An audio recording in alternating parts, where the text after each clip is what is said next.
l'époque des hypervitesses, de plein de choses à faire et des retards partout. Avancer. Tu dois travailler. Ordre et désordre. Je dirais... Sous tension. Connecté. Paradoxal. Je la trouve chamboulée. Prometteuse. Angoissante. Anxiogène. Superficielle. Singulière. Je dirais qu'elle est éreintante. Positif. Complexe. Vous écoutez Craquer l'époque, le podcast des imaginaires politiques. Bonjour et bienvenue dans Craquer l'époque, le podcast des imaginaires politiques. Cette semaine, nous avons le plaisir de recevoir Mehdi Maizi. Mehdi, bonjour. Bonjour. Mehdi, de journaliste bénévole passé par l'école de l'ABCDR du son, tu es devenu chroniqueur pour l'émission Monte le son en 2015.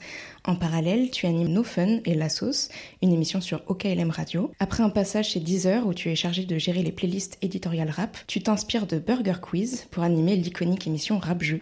Tu te retrouves par la suite Head of Hip Hop chez Apple Music où chaque semaine tu décryptes les tendances et partages tes playlists sur le code. Juste après le Covid, tu te lances dans l'événementiel avec les fameuses Mouse Party qui réunissent des milliers de personnes, comme c'était le cas aux Ardentes, et tu fondes le podcast Mousecast pour réagir sur la pop culture, la vraie.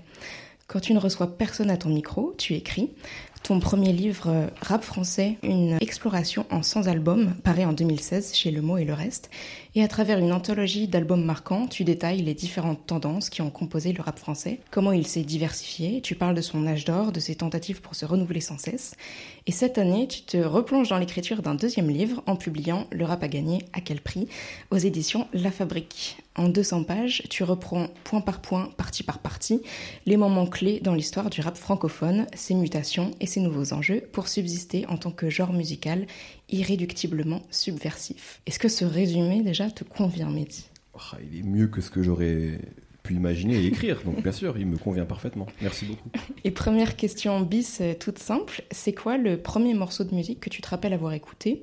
Est-ce que c'était déjà du rap et comment tu es tombé dedans ?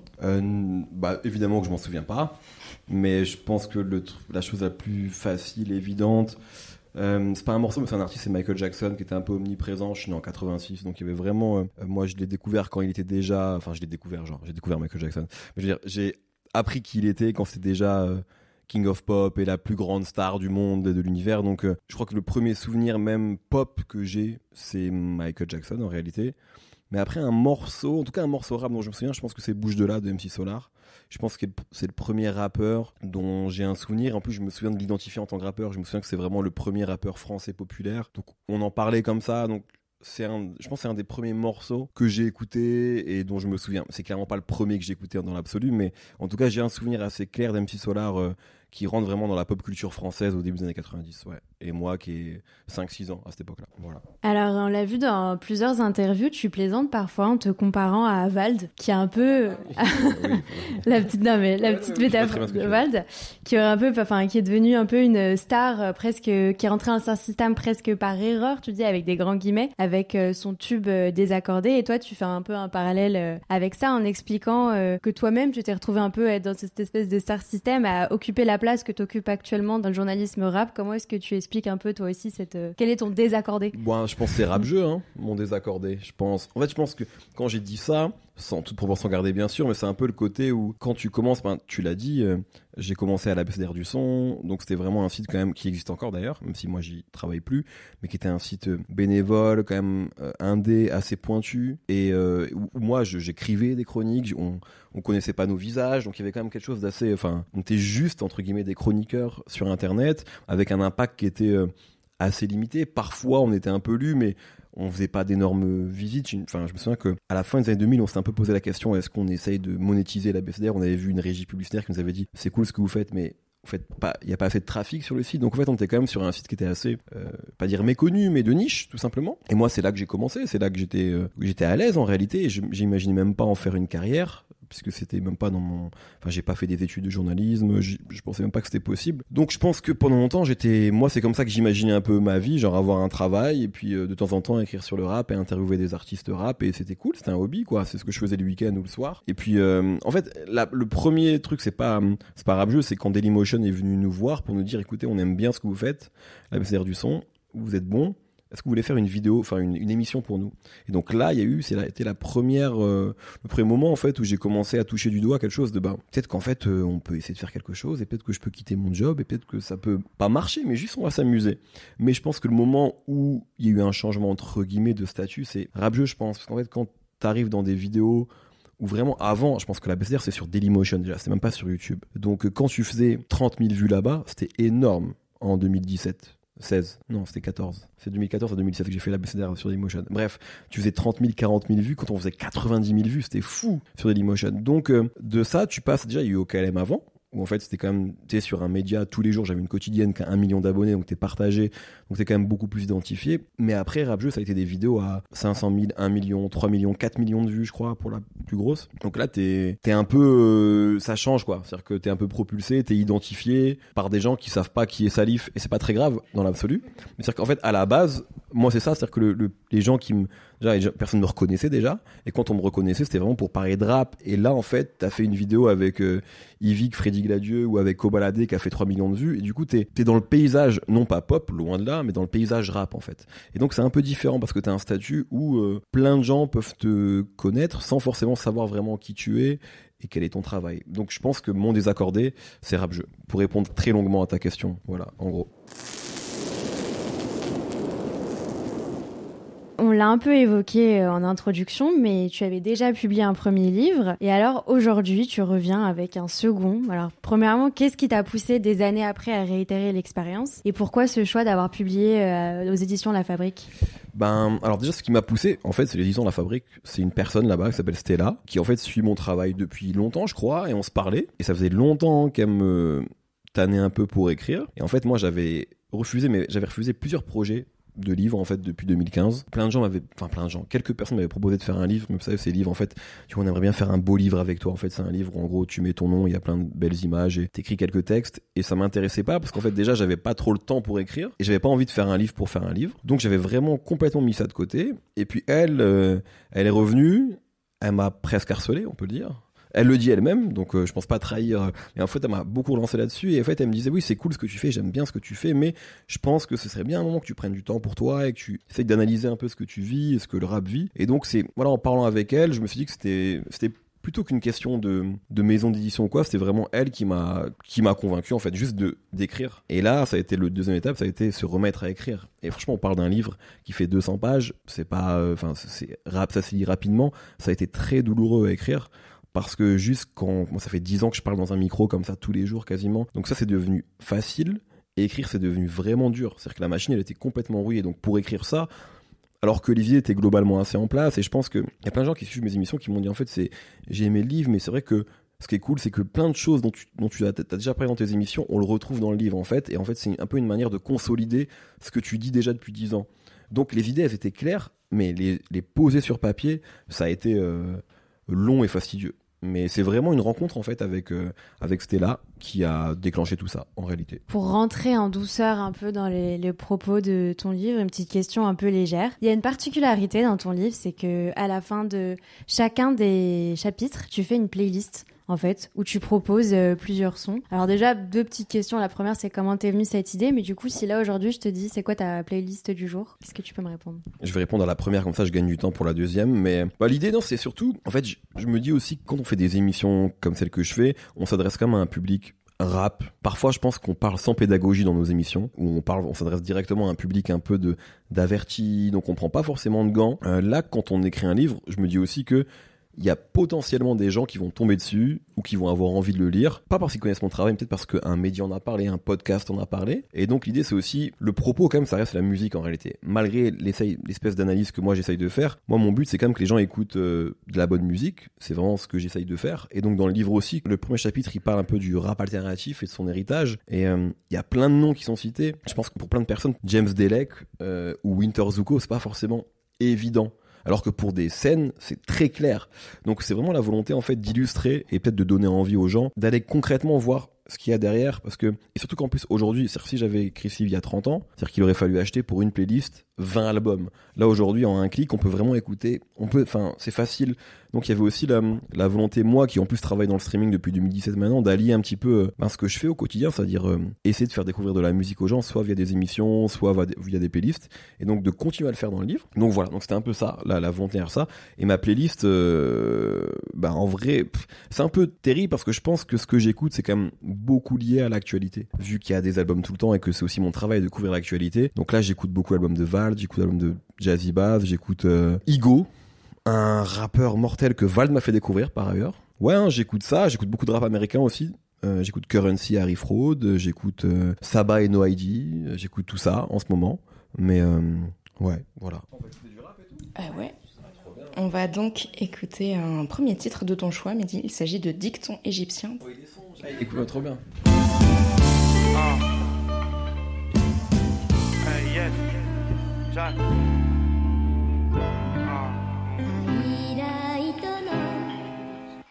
Souréni ou Sourémi, capuché comme Kenny. Serre les verres, l'agneau est béni, la sauce frémit. On aime quand la casserole gémit. Elle frotte ma bite comme une lampe pour faire sortir un génie.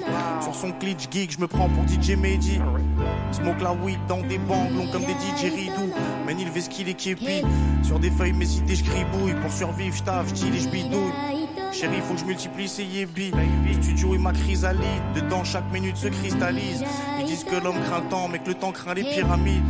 J'ai des grands projets, des grands travaux. J'ai des grandes visions, poteau, le rap, ça rend barjo. Aujourd'hui, je prends la mer, si t'es mon frère, rentre dans le bateau. On va jusqu'à la dernière île ensemble. On pleure, on rit ensemble. Paix aux esprits, allume la weed en guise d'encens. Enfant du XX, je représenterai, même s'ils réduisent la ville ensemble. Lâche une pièce au charclos en grand philanthrope. Si je suis pas dehors en train de boire, je suis chez WAM en train de pédave comme un misanthrope. Mes vannes sont foulées Bangkok, je crache dans des mics, je mets des prods en cloque, y'a de la drogue en stock. Jack, smoke les meilleures drogues, kick les meilleurs prods, maîtrise la forme, le fond. Je dois devenir le meilleur forgeron. XX, les zombies titubes, j'arrive clean, comme une Pounani qui sort du body minute. Elle coffre sa drogue dans sa chatte comme un œuf de Yoni. Ma sacoche est comme un œuf de Yoshi. Jedi en jogging, mental de yogi. Trempe des viandes dans des aïolis. Ma plume tranche des entités diaboliques. De la pose transforme en temple, les pianos vibrent. L'expert, je te sers ces textes comme des diagnostics. Stone comme un trilobite. Plus rien me choque, j'ai vu ces toxos smoke la coke dans des stylos big. Jamais je chasse le dragon, jamais je lâche le savon. À mes gars, je passe le ballon. Jack, ma présence purifie le salon. Je regarde le miroir, j'ai envie de me check. Vu que je peux pas, je me fais juste un petit signe de tête. Je me fais un petit clin d'œil et je flex. Yes. Hey. Vous avez prévu quel budget pour ce soir? Autour de 50 000 euros. Le dîner est bien avancé. La vente peut débuter. 5 nouvelles bouteilles vont rentrer dans sa collection. Je pourrais un peu comparer ça au casino. Je mets des billets dans ma poche, juste là, et je m'arrange toujours pour qu'il en reste quelques-uns quand je pars. On vient d'écouter donc un premier titre de ton choix, Dicton égyptien de Jungle Jack et Jean Jass. Qu'est-ce que ça te fait de l'écouter ici à la Maison des Écrivains et pourquoi ce morceau-là? À côté de chez Sarko, tu veux dire? J'avais pas pensé à ça en fait. Non, c'est cool en tout cas de l'écouter avec des gens. Souvent en fait, je me rends compte aussi que même écouter de la musique, pour moi, c'est quand même une expérience souvent très solitaire. Donc c'est aussi pour ça, tu parlais au début de la partie événementielle et des mouse parties que j'ai fait pendant 2 ans, je crois. C'était aussi ce truc-là qui était cool de partager avec des gens en fait, des moments, même si là on n'est pas en train de faire la fête, mais juste d'avoir une expérience collective, même quand j'ai eu parfois l'occasion d'animer des sessions d'écoute pour Sonorium où on choisit un album, je le présente pendant 40 minutes, 50 minutes et après on l'écoute tous ensemble avec des gens dans une salle de 100 ou 150 personnes. Il y a vraiment un truc qui se passe où je trouve ça cool de partager.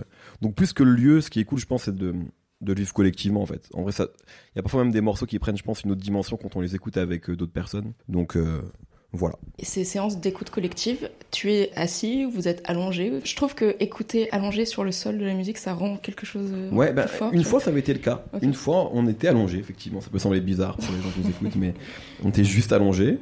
Et il y avait une autre fois où c'était pas le cas, c'était à la place d'ailleurs. Donc ça dépend, mais oui, en fait, je pense que ce qui est cool, c'est de l'écouter aussi dans de bonnes conditions. Parfois, on écoute la musique, pas dans les meilleures conditions, sur je devrais pas dire ça, mais sur des AirPods.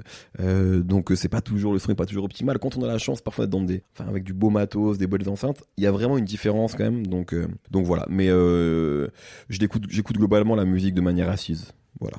Mais t'anticipes une question qu'on avait justement sur la manière d'écouter de la musique. Toi, du coup, t'en écoutes vraiment quotidiennement? Ouais. T'as quel config chez toi, par exemple? Est-ce que t'es vraiment un puriste comme un cinéphile qui veut avoir son... Non, vraiment pas.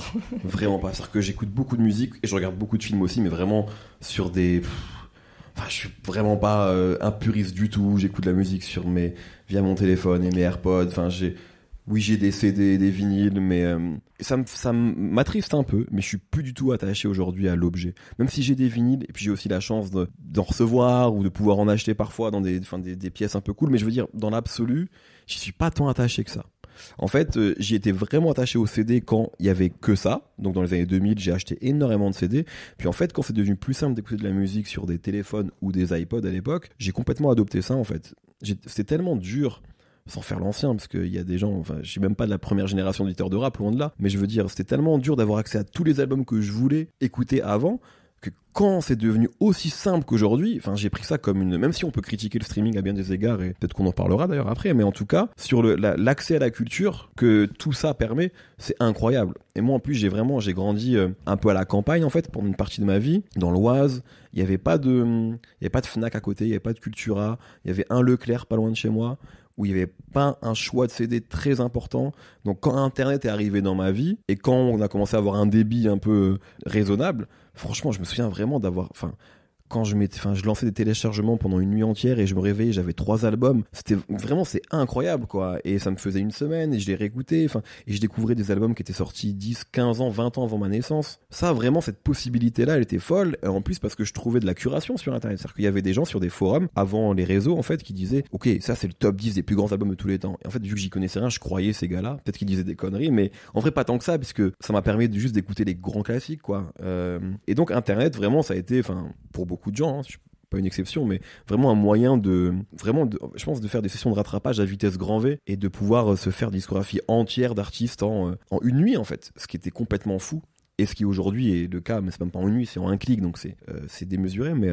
Donc ouais, je sais plus quelle était la question, pardon, mais voilà, je suis parti. Ok, oui, pardon. Alors du coup, on va continuer sur le streaming, on va saisir la perche que tu nous tends par rapport à ça. Dans ton livre, tu écris à un moment, c'est un gros sujet dans ton livre quand même, la question du streaming, et tu dis qu'à partir de l'apparition du streaming, le rap s'est mis à vendre comme jamais, au point qu'on a le sentiment que ce mode de diffusion était quasiment taillé pour ce genre musical. Est-ce que tu peux peut-être revenir un petit peu sur cette situation, sur cette citation, comme quoi c'est vraiment taillé pour ça, et peut-être, puisque c'était un peu un cheminement un peu dans ton rapport au streaming, peut-être si tu veux nous en reparler un petit peu. Ouais, bien sûr. En fait, mon premier rapport au streaming, c'est celui que je viens de citer. C'est waouh, c'est trop bien. C'est-à-dire que vraiment, c'est incroyable. Il y a toute la musique du monde, il y a des playlists.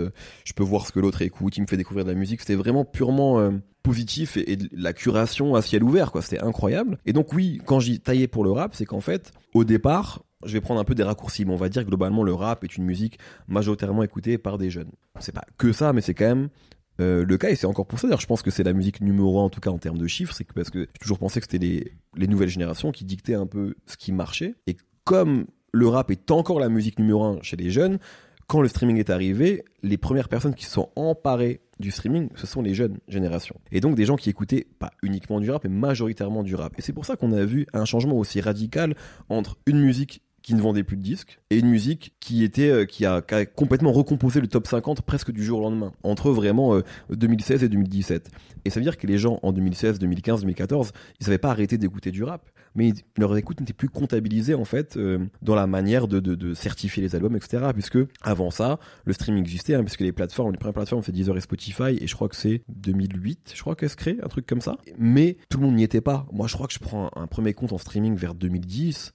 Mais il n'y a pas encore toute la musique qu'on veut dessus, tout le monde n'y est pas. C'est pas, c'est genre t'as Deezer, mais tout le monde là aujourd'hui, tout le monde a un compte streaming, à part quelques irréductibles qui disent non, je veux pas donner de l'argent, mais globalement c'est quelque chose qui est rentré dans la vie de tout le monde. Il y a 15 ans, c'était pas du tout une certitude, même l'idée de faire payer des abonnements, puisque à côté de ça, la musique était vraiment gratuite, en téléchargement illégal, mais elle était gratuite, donc il y avait aussi la valeur de la musique. La musique n'avait plus vraiment de valeur aux yeux du public, c'était devenu quelque chose de gratuit. Mais pour autant, les gens écoutaient de la musique. C'est pas parce qu'on vendait plus de CD que les gens ont arrêté d'écouter de la musique, c'est faux. Et donc c'est là où le streaming a mis, je pense, une valeur, ou en tout cas un chiffre, un nombre d'auditeurs sur une musique où beaucoup de gens en label se disaient c'est fini. Vraiment, à part quelques exceptions, Section d'Assaut, bien sûr Maître Gims, des artistes qui ont toujours marché comme Booba, comme Soprano, mais le rap avait du mal à produire une économie en fait viable pour beaucoup d'artistes, avait du mal à produire des nouvelles stars, et pas mal d'artistes d'ailleurs qui ont été révélés en 2013-2014 sont devenus vraiment des stars avec le streaming. Je pense à Niska par exemple, qu'on avait un peu découvert avant. C'est en 2017, si je dis pas de bêtises, 2016, Commando, 2017, qui devient vraiment qu'il a un énorme succès. Donc je pense que c'est là où le streaming a vraiment un peu chouchouté le rap sans le vouloir. C'est que les habitudes de consommation des auditeurs rap qui étaient vraiment... qui téléchargeaient des nouveaux albums tout le temps, c'était parfait pour eux, et beaucoup plus taillé pour eux que pour les auditeurs de chansons françaises ou de musique électronique. Donc c'est là en fait où le rap a été presque privilégié, sans que ce soit une volonté de l'industrie. Et donc voilà, donc c'est là où je pense qu'il y a vraiment eu un moment, un basculement, et ce basculement-là, il arrive, le streaming commence à être comptabilisé dans les ventes en 2016. C'est vraiment en 2017 que tout commence, et moi j'arrive à bosser, je commence à travailler chez Deezer le 1er janvier 2017, donc je vois ça, et je vois on passe vraiment presque du jour au lendemain à une musique qui a plus de stars, en gros, c'est ce qu'on dit, à des disques d'or presque toutes les semaines, j'abuse, toutes les 2 semaines, avec toute une nouvelle génération d'artistes à cette époque-là, qui sortent un premier projet, et ça cartonne. Et ça c'est vraiment quelque chose d'assez fou à vivre et à observer à l'époque, donc c'est ça que je veux dire quand je dis ça, c'est que le rap à ce moment-là est omniprésent, et c'est là où moi, comme je commence à être un peu identifié, toutes les semaines, j'ai un média mainstream qui m'appelle pour me dire alors le rap c'est la nouvelle pop, vraiment genre, mais ça c'était vraiment tout le temps. Et il y a ça, et est-ce que vous pouvez nous expliquer PNL? C'est vraiment les deux trucs, parce que les gens, je pense qu'il y a trop de gens qui comprenaient pas PNL et qui voyaient en même temps que ça marchait trop fort. Donc ouais, moi aussi je vois comment on commence à être sollicité par des médias qui pensaient que le rap ça marchait plus et qui voient qu'en fait ça marche encore énormément. Donc ouais, c'est je pense un moment très crucial dans l'histoire du rap en France, en tout cas dans son histoire commerciale, mais aussi artistique, parce que ça a des impacts artistiques, un peu comme quand Skyrock devient une radio rap en 96 en fait, où c'est le moment où cette radio décide d'être une radio rap et va jouer énormément de rap et va accompagner pas les premiers disques d'or, mais en tout cas la première succession de disques d'or et de certifications dans le rap français. Et pour moi, je trouve que souvent les 2 âges d'or du rap français, on dit souvent c'est un peu la fin des années 90 et post-2015, c'est parce qu'on a des artistes incroyables à cette époque-là, mais aussi c'est accompagné d'une évolution de l'industrie qui aide le rap commercialement à ce moment-là. Skyrock d'un côté, qu'on peut critiquer aussi à bien des égards, ou le streaming de l'autre, qu'on peut aussi critiquer, mais qui en fait booste à ce moment-là le rap dans les ventes. Je rebondis là-dessus parce que tu en parles également dans ton livre. Il y a un passage dans lequel tu compares la notoriété de Werenoi et de Louane. L'un est en tête des charts et l'autre est bien plus connu du grand public. Comment est-ce que tu expliques ça? Tout à fait, c'est vrai que j'aime bien dire ça parce que on a beaucoup dit ouais le rap c'est la nouvelle pop, etc. Et en fait c'est faux. Enfin, comment dire? Déjà, moi, mais ça, c'est un autre débat, mais j'en parle un peu dans le livre, mais je pense que déjà, ce côté d'une pop, ça a jamais été trop vrai, c'est encore moins vrai aujourd'hui. Moi, j'ai l'impression qu'aujourd'hui, il y a plein de pop stars différentes. Il n'y a pas genre une pop star et un son pop. Genre aujourd'hui, les pop stars, c'est aussi bien Rosalia que Burna Boy, que déjà, c'est plus uniquement des Américains et des Américaines. Parce que pendant longtemps, ça a été un peu le message, c'était la pop, c'est un son américain ou occidental et tout le monde. C'est vraiment plus le cas aujourd'hui. Burna Boy, il vient, il fait un Stade de France. Enfin, c'est ça les pop stars aujourd'hui. Donc, même s'il y a encore des Américains qui cartonnent, mais je veux dire, elles sont plus seules, les pop stars américaines. Donc déjà, il n'y a pas un son pop pour moi. Mais quand on dit le rap, c'est la nouvelle pop, non. Le rap, aujourd'hui, si on parle du son rap, le son rap est beaucoup plus effectivement intégré dans la pop musique au sens large, dans le sens où il y a plein d'artistes qui ne sont pas des artistes rap, qui vont prendre parfois des rythmiques trap ou qui vont faire appel à des producteurs issus du rap. Donc c'est en ça que le son rap s'est exporté et a intégré un peu plus, on va dire, la pop musique. Mais en réalité, il y a encore pas un souci, parce que est-ce que c'est un souci, j'en sais rien, mais en tout cas, un manque de représentativité du rap dans beaucoup de médias pop, justement, dans beaucoup de médias populaires, dans beaucoup de médias mainstream. Werenoi, encore une fois, c'est l'artiste qui a vendu le plus d'albums les 2 dernières années. Je vois pas de grands médias en parler, à part une fois, il a été interviewé chez Léa Salamé à la Belle Époque. J'ai trouvé ce choix d'ailleurs de promo assez surprenant. Mais pourquoi pas? C'est Werenoi, il fait ce qu'il veut. Mais hormis ça, et je pense qu'ils ont juste eu je pense qu'ils ont eu le plan pour avoir Werenoi en interview. Ils se sont dit, on est obligé de l'avoir, on peut pas dire non, mais ils en auraient jamais parlé sinon. Et je parle de Werenoi, mais je pourrais parler de Ninho, qui est quand même là depuis longtemps, qui est une superstar, qui est absent. Je pourrais parler de PLK, enfin de Gazo, de tout le monde en fait. Donc, à part 2-3 incursions parfois dans le paysage mainstream, ils sont absents. Versus effectivement une Louane ou un Matt Pokora qui vont être moins présents dans les charts, en tout cas moins en streaming, mais qui remplissent des énormes salles aussi, qui ont un énorme succès. Donc quand on dit oui les rappeurs c'est une nouvelle pop star, c'est pas complètement vrai, puisque je pense que Werenoi, qui est le vendeur numéro 1, il y a plein de gens en France qui savent pas qui c'est. Il y a 40 ans, le vendeur numéro 1 du pays, tout le monde globalement savait qui c'était. Donc c'est pas moins bien, c'est juste un constat en fait, où je pense que globalement c'est beaucoup plus éclaté aujourd'hui. Quand j'ai éclaté, c'est pas en termes de niveau, c'est en termes de composition. En fait, il y a plein de niches aujourd'hui, et les niches grossissent énormément. Et c'est valable pour tout. Je pense que même c'est valable pour. Aujourd'hui, à l'époque, quand on passait à la télé, on était une star globalement. Aujourd'hui, il y a plein de micro-stars sur Internet que le grand public ne connaît pas, mais qui en fait sont très connus au sein de leur communauté. Et je pense que le rap, c'est un peu la même chose. Quand on est à fond dans le rap, Gazo, c'est une giga star. Je pense que pour plein de gens, il n'existe pas dans leur vie quotidienne. Alors qu'il y a encore quelques figures pop dans ce pays qui vendent peut-être moins que Ninho, mais qui sont plus identifiés massivement. Donc c'est ça en fait où je pense que ce truc de le rap a gagné, c'est la nouvelle pop. Oui, mais il faut aussi le modérer, puisque on n'est pas partout. Et peut-être que le rap a pas vocation à être partout. D'ailleurs, moi, je dis pas que c'est grave. Juste ce qui m'embête, c'est le manque de représentativité du rap dans les victoires de la musique. Même si c'est pas vraiment un combat, je m'en moque un peu, mais à un moment, je trouvais que les victoires ont eu du mal, par exemple, à accompagner justement ce nouveau succès post-streaming du rap. Les Ninho, les Jul, même si Jul a eu une victoire, mais globalement, il y a eu quand même une vraie réticence à récompenser aussi les artistes qui sont vraiment les plus gros vendeurs. Voilà. Mais une fois qu'on a dit ça, bon, c'est pas dramatique, mais en tout cas, dire que tout le monde écoute du rap, je pense que c'est un peu vrai. Je pense que tout le monde écoute du rap aujourd'hui, ou enfin, quand je dis tout le monde, c'est partout en tout cas dans la société, mais tout le monde n'est pas fan de rap, tout le monde n'est pas connaisseur. Je pense que le rap, c'est en ça que c'est devenu une musique populaire, c'est que plein de gens en écoutent, mais s'en foutent. Et c'est le sens d'une musique qui devient populaire. Comme tout le monde regarde des films, mais tout le monde n'est pas cinéphile. Je pense qu'il y a des gens qui regardent des films tous les jours, mais ils se sentent pas spécialement plus cultivés que ça en cinéma, et ils ont le droit, c'est pas grave. Et ben le rap c'est pareil, il y a plein de gens qui écoutent du rap tous les jours, ils vont dire moi j'adore le rap, mais ils connaissent pas NTM en fait, et ils ont le droit. Mais du coup c'est ça un peu le sens de l'histoire quand une musique devient très très très populaire. Je rebondis juste parce que tu évoquais les victoires de la musique. On va parler des flammes. On peut évoquer les flammes, mais aussi le fait que quand il y avait des rappeurs qui étaient dans la sélection, on les classait dans musique urbaine. Ah oui. Du coup, c'est pareil, cette étiquette et ce terme, on peut en parler de ça ? Ouais, mais de toute façon, alors, oui, bien sûr, mais déjà sur les victoires, c'est encore plus compliqué parce que je crois que, j'ai pas la liste, mais il y a eu énormément de dénominations différentes au cours de l'histoire pour désigner les rappeurs.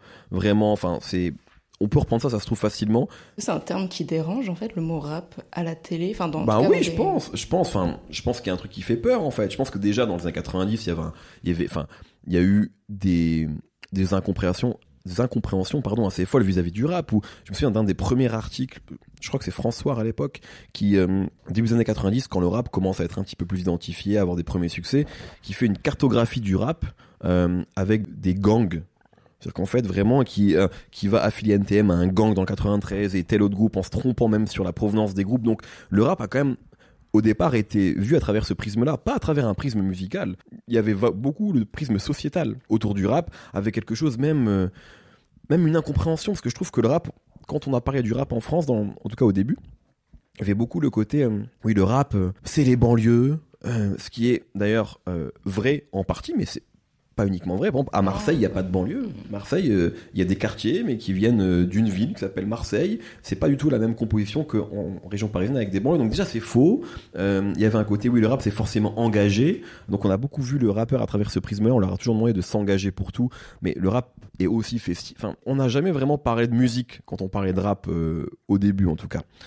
Donc oui, je pense que le rap a beaucoup fait peur. Aujourd'hui, je sais pas si c'est une peur ou juste... même un mépris, je pense que c'est beaucoup d'incompréhension. Je pense qu'il y a encore vraiment beaucoup de gens dans les médias mainstream qui ne comprennent pas cette musique-là, qui n'en comprennent pas les codes et qui veulent juste en parler parce qu'ils sentent bien qu'ils doivent en parler, mais qui savent pas encore bien le faire. Donc oui, et le terme urbain, pour le coup, qui est un problème qui est pas franco-français, parce qu'aux États-Unis, il y avait eu le même. D'ailleurs, c'est un terme qui vient d'ailleurs des États-Unis à la base, le terme de urban music, qui est quelque chose qui aujourd'hui est une expression un peu bannie, car elle est fausse et je pense réductrice et irrespectueuse à bien des égards. Donc maintenant, je crois que tout le monde en est un peu sorti, mais juste qu'il y a encore peu de temps, moi quand je suis arrivé chez Deezer, il y avait une playlist qui s'appelait Pop Urbaine. Et c'était quelque chose pour un peu regrouper les artistes qui étaient pas rap, mais qui étaient proches de cette musique-là. Donc des Aya Nakamura, Tiakola, etc. On disait que c'est de la pop urbaine. Pour ne pas dire, en fait, c'est même pas que le rap qui fait peur, en fait. C'est que pour ne pas nommer aussi les genres et les musiques dont ces artistes s'inspirent réellement, parce qu'on les connaît pas en France. On n'a jamais vraiment même bien parlé du zouk, on n'a jamais vraiment bien parlé des musiques afro. Donc en fait, du coup, on dit que c'est de la pop urbaine. Comme quand on dit que quelqu'un qui a l'air de rapper, c'est du rap, sans vraiment parler des sous-genres de rap qui existent, de pourquoi la trap c'est pas de la drill et pourquoi c'est pas du cloud rap. Et en fait, même parfois, des fois, on dit qu'Aya c'est une rappeuse, ce qui n'est pas le cas. Et elle-même, c'est même pas lui manquer de respect, c'est elle qui dit je suis pas une rappeuse, même si elle en a écouté, même si elle est proche du rap, même si elle a collaboré avec des rappeurs et des rappeuses. Donc c'est aussi parfois, je pense, une forme de méconnaissance et de voilà, on n'a pas envie de... Et après, il y a un autre sujet aussi, je pense qu'on est un pays qui parle globalement pas très bien de la musique. C'est même pas... Je pense qu'on est moins... en tout cas, dans les médias mainstream, on a toujours eu beaucoup plus de mal à décrypter les genres, et c'est même pas vrai que pour le rap, c'est vrai pour le rock, pour plein de choses, que les Anglais, ou enfin dans d'autres pays. Donc je pense qu'il y a aussi cette question-là, où moi j'ai l'impression que quand on parle de musique à la télé, c'est direct vu comme un truc chiant. Je pense que si on voit 4 experts en train de parler de l'album de Ben Mazué à la télé, on va se dire ils sont relous. Pour les plus vieux, c'est le sketch des inconnus là, quand ils font les radios et qu'il y a une radio de jazz et on a l'impression qu'ils sont archi chiants. Alors que quand on met 3 mecs ou 4 mecs ou 5 mecs qui parlent de foot à la télé, sans être pédagogue, hein, juste en étant super pointu, c'est du divertissement. Donc parce que je pense que la musique n'est pas un sujet de discussion passionnée en France, comme peut l'être le football ou le cinéma. Je pense qu'on peut voir ça avec le cinéma. La musique, il y a encore un truc où genre c'est chiant quoi, c'est un truc d'intello. La musique on en écoute mais on n'en parle pas en fait. Donc je pense que c'est aussi une des raisons qui font qu'on a toujours un peu mal parlé du rap, mais comme on a toujours mal parlé de la musique électronique, qui a été toujours très mal servie aussi, enfin voilà, donc ouais. On parlait de rap et de définition un peu et de comment on en parle justement. À la page 24 de ton livre, tu écris, je cite, « On est alternatif quand on s'oppose à la pratique dominante du rap, alors à l'œuvre. Le rap à l'ancienne a beau être quelque chose de fondamentalement classique et connu, il devient alternatif quand il est minoritaire. » Est-ce que selon toi, du coup, tout rap alternatif est voué à devenir mainstream ou pas, ou est-ce que c'est un raccourci ? Non, je pense pas qu'il est voué à devenir mainstream, mais en tout cas, je pense que ce que je veux dire par là, c'est qu'il a pas vraiment de définition sonore claire, dans le sens où il évolue. C'est-à-dire que dans les années 2000, début des années 2000, en France, ce qu'on appelle le rap alternatif, c'était aussi beaucoup de... Par exemple, prenons le groupe TTC, pour prendre un exemple. C'est un groupe qui a aussi beaucoup fusionné, on va dire, hip-hop et musique électronique. Donc ça a été un moment le rap alternatif. Et puis il y a d'autres moments où le rap alternatif, ça a été juste des gens qui font du boom-bap. Donc un truc assez classique, d'inspiration new-yorkaise. Je pense que c'est juste une volonté à un moment de s'opposer à ce qui se fait, à ce qui est dominant et ce qui à un moment ne correspond plus à une partie du rap. Mais je pense pas que ça ait vocation à forcément devenir populaire. Je pense qu'il y a des genres de rap qui ne le seront pas, qui ne peuvent pas l'être en fait. Et puis parfois il y a des genres qu'on ne pensait pas devenir populaires et qu'ils sont, comme PNL. Parce qu'en réalité PNL, quand ça arrive, et je pense au premier projet Que la famille qui sort en mars 2015 si je dis pas de bêtises, ou avril, mars, je crois que c'est mars. Et en fait moi franchement j'adore direct. Il y a des choses que j'ai pas tout de suite compris. PNL, j'ai directement compris. Mais jamais je pense que ça peut cartonner comme ça. Parce que pour moi, c'est spé. C'est archi spé. Ça ressemble pas du tout à ce qui se fait à l'époque. D'ailleurs, est-ce qu'il rappe vraiment ? Il chante sous autotune. C'est planant. C'est un peu déprimant. Jamais de la vie, je pense que ça peut... Je me dis, c'est tellement bien. Ça reprend tellement un moment, une époque. Mais c'est pas ça le rap qui marche, en fait. Et en fait, si, ça le devient. Ce qui crée autre chose. Donc là, on est à un moment un peu particulier où t'as un groupe qui arrive avec quelque chose de nouveau, alternatif pour le coup, dans le sens où c'est différent du son mainstream de l'époque et qui arrive à devenir populaire. Donc la recette, elle est, enfin, l'équation plutôt, elle est incroyable, mais c'est un cas assez exceptionnel, je trouve. À la fin de ce premier épisode, ça... Vous aviez plus de questions, c'est ça ? Non, on en a d'autres pas mal qui arrivent pour le prochain épisode. Mais du coup, on se retrouve la semaine prochaine, on va dire, pour ce prochain c'est faux. épisode. Je voulais le dire, ça, on enregistre tout le même jour. Voilà, ça, je tenais à le dire. Craquer l'époque est un podcast produit par Radio Radio, en partenariat avec Collatéral. Cet épisode a été enregistré à la Maison des Écrivains et il est réalisé par Emma Chignara et Aline Crétinoir. Rendez-vous la semaine prochaine pour la suite de cet entretien.